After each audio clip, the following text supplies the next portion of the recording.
দর্শক আপনারা দেখতে পাচ্ছেন এটা একটা ওয়ালটন টিভি। এটার সমস্যা হচ্ছে একবার ছবি অল্প একটু দেখা যায়, তারপরে আর কোনো আলো নাই, অর্থাৎ কথা আছে ছবি নাই। তো এটাতে সমস্যা হচ্ছে ব্যাকলাইট। চলুন আমরা টিভিটা খুলে ফেলি, খোলার পরে দেখা যাক এটাতে কি সমস্যা।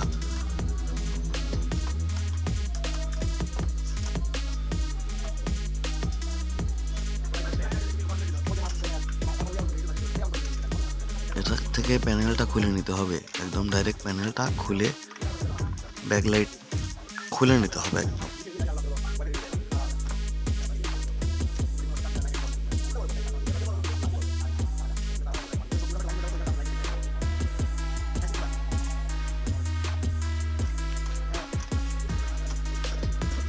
দেখতে পাচ্ছেন ব্যাকলাইটটা একদম নষ্ট হয়ে গেছে, কেটে গেছে।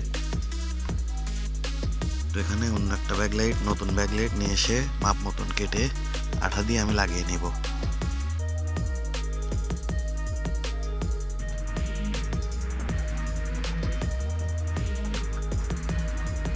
আঠা লাগানো হয়ে গেছে।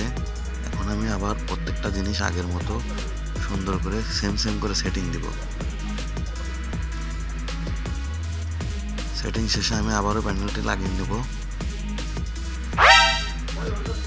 তারপরে সব লাইন দেওয়ার পরে ওকে। ধন্যবাদ সবাইকে।